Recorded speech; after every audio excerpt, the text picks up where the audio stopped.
Assalamualaikum, hai, kembali lagi di channel YouTube Isna TV di sini. Di video kali ini saya akan bagi resep gimana caranya bikin kentang balado kriuk yang anti gagal dan cocok banget untuk pemula. Oke, kita mulai dengan bahan dasar yang utama adalah kentang. Kentang di sini boleh kentang kuning ataupun kentang putih. Seadanya aja. Yang penting langkah-langkahnya sesuai dengan apa yang saya kasih tahu. Ini bahan-bahannya boleh di screenshot dulu. Lanjut. Nah, ini adalah bumbu-bumbunya. Bumbu di sini untuk 4 kilo kentang. Yang pertama ada 20 butir bawang putih, 10 butir bawang merah, 50 buah cabai keriting, 3 mata asam jawa, nanti kita seduh pakai air, 2-3 daun salam, cabai rawit secukupnya. Oke, jika semua bahan sudah siap, kita bisa memulai langkah pertama dengan cara mengupas kentang hingga bersih. Tips rahasia agar kentangnya kriuk yaitu dengan cara mencucinya sampai bersih. Jadi kita tidak memerlukan air kapur sirih lagi. Setiap air kotor kita ganti yang bersih, seperti itu. Setelah selesai mengupas, kita masuk ke pemotongan. Ini udah dicuci bersih lagi ya. Indikatornya bersih itu apa sih? Jadi ketika airnya itu udah bening, bukan keruh ataupun coklat. Dan kita bisa memulai dengan memotong kentang menjadi 4 bagian agar mudah banget nanti pas waktu nyerutnya. Kalau kalian pengen bentuknya panjang-panjang juga bisa, tapi ini pilih bentuknya lebar-lebar supaya hasilnya lebih banyak. Biasalah emak-emak. Baiklah, jika sudah selesai motongnya, kita lanjut ke proses pencucian lagi biar kentangnya bersih maksimal. Untuk selanjutnya kita serut menggunakan, ini bahasa Jawanya pasrahan, nggak tahu bahasa Indonesianya apa, yang jelas kayak gini. Ini bisa didapat dari toko oren, harganya murah banget, cuma 30.000, multifungsi dengan banyak bentuk yang bisa kita pakai.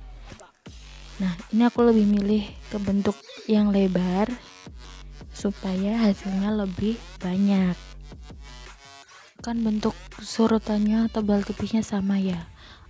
Jika semua kentang sudah selesai diserut dan sudah dicuci bersih kembali, kita mulai menyiapkan minyak untuk dipanaskan di dalam wajan yang banyak. Ketika minyak sudah panas, kita tinggal memasukkan kentang. Gorengnya pakai api sedang aja ya, jangan pakai api besar biar nggak cepet gosong. Inilah tujuan kenapa kentang harus ukurannya sama, biar matangnya rata. Angkat kentangnya jangan sampai warnanya terlalu coklat, cukup kuning kecoklatan. Kenapa gitu nggak boleh kecoklatan? Karena setelah ditiriskan, kentang akan tetap berproses masak, jadi nanti ketika diangkat sudah terlalu coklat, hasilnya gosong. Kemudian kita masuk ke langkah selanjutnya, yaitu menghaluskan bumbu yang udah disiapkan di awal. Jangan lupa mencucinya terlebih dahulu ya guys. Dicuci pakai air mengalir. Kenapa? Ya biar bersih. Selesai dicuci, ditus atau ditiriskan. Kemudian siapin blender. Hati-hati, awas kesetrum karena tangan kita basah. Jangan lupa pakai sendal karet. Nah, sambil menunggu bumbu di blender, kita bisa nyambi, manasin penggorengan untuk kita menumis hasil blenderan kita. Dikasih minyak sedikit aja. Aku rekomendasiin untuk pakai wajan anti lengket atau pakai penggorengan yang biasanya buat kita masak, dan ukurannya yang besar sekalian biar gak terlalu lama buat kita proses kentang 4 kilo ini. Jadi nyingkat waktu gitu loh.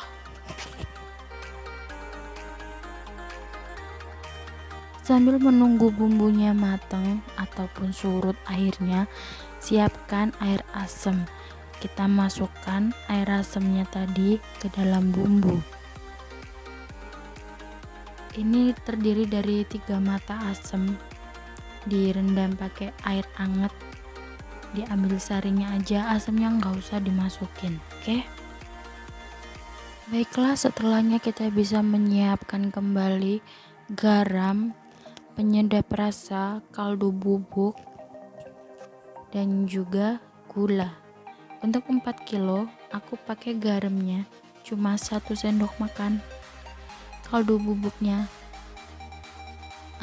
bisa disebut Royco rasa sapi ya, pakai 1 saset aja karena ini buat anak-anak. Penyedap rasanya sedikit banget, seujung sendok teh. Untuk gulanya aku masukin sebanyak setengah kilogram gula putih atau gula pasir, tidak memakai gula merah. Tumis terus bumbu sampai airnya surut. Nah, di sini aku akan bagi tahu rahasia kedua agar kentang awet tahan lama, yaitu memastikan kalau di dalam bumbu itu sudah tidak mengandung air ketika kita akan memasukkan kentang goreng. Gimana sih ciri-cirinya?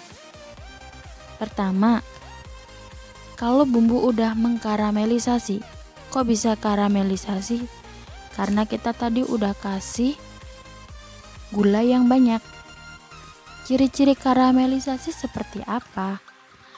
Ketika di air udah surut, di pinggir-pinggir bumbu itu akan terlihat gelembung-gelembung berwarna putih. Itu adalah tanda bumbu telah mengkaramelisasi. Nah, terus ciri-ciri bumbu yang sudah tidak mengandung air itu seperti apa? Ketika api dibesarkan, bumbu udah tidak mengeluarkan letupan-letupan kecil yang banyak. Gelembung-gelembung kecilnya itu udah nggak ada.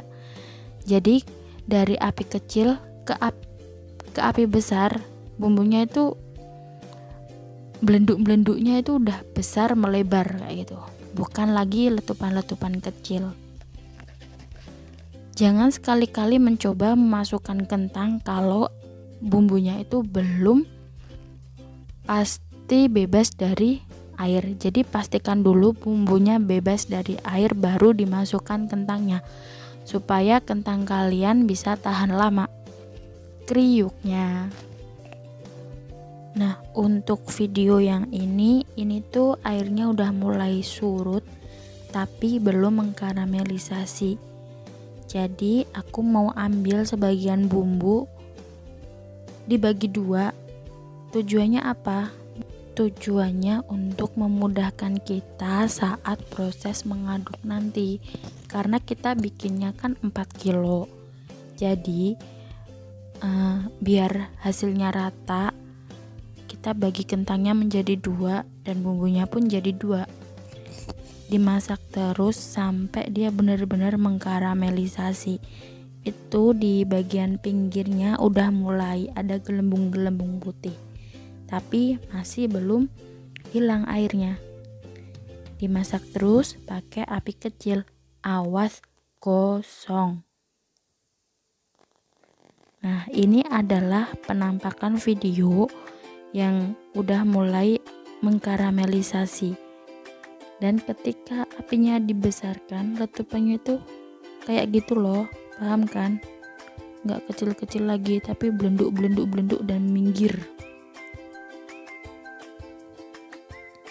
Itu karamelnya di pinggir-pinggirnya yang putih-putih itu karamelisasi. Oke, tetap kecilkan api, jangan dibesarin. Dan jika airnya sudah tidak ada, kita bisa mulai untuk menyiapkan kentang masuk ke bumbu ini. Oke, Masukkan kentang dan aduk dengan sangat cepat. Jangan terlambat. Aduk sampai rata dan langsung siapkan wadah atau nampan datar untuk mendinginkan kentang sebelum dimasukkan ke dalam pouch ataupun ke dalam toples. Ciri-ciri kentang kriuk yang berhasil adalah ketika dia udah dingin, teksturnya masih sama kriuk. Tapi ketika dia dingin dan teksturnya udah jadi melempem, itu adalah udah pasti gagal. Kenapa bisa gagal? Coba tengok tips dan trik apa yang tadi keskip atau enggak sama.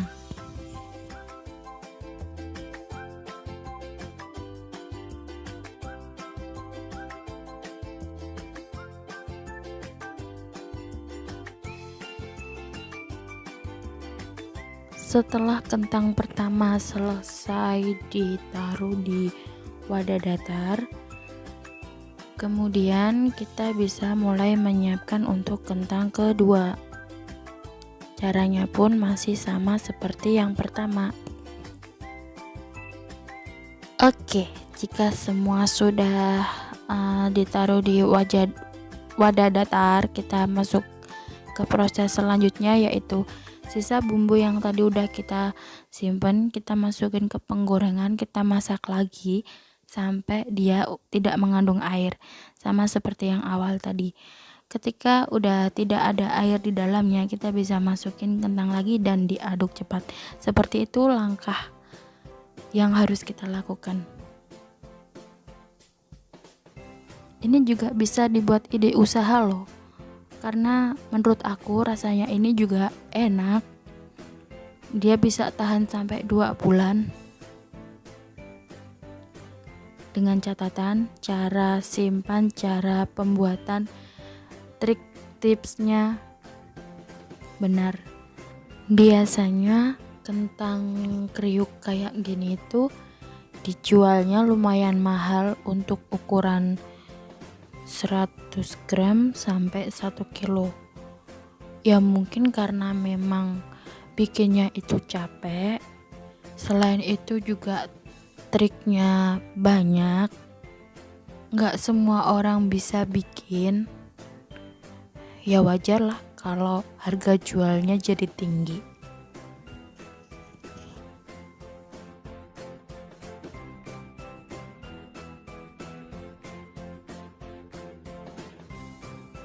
Oke, setelah semuanya tercampur rata, kita bisa taruh lagi di tempat yang datar untuk didinginkan, sama seperti proses yang pertama tadi. Nah, seperti ini kira-kira aku pakai nampan, dialasi kertas nasi, dituang-tuang aja, ditunggu sampai dingin. Pastikan kalau nyimpen jangan ketika dia masih panas, karena itu akan gagal.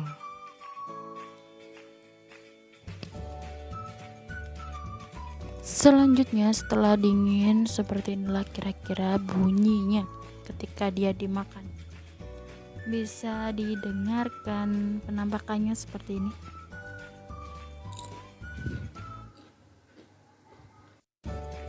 Oke, sampailah kita di penghujung video.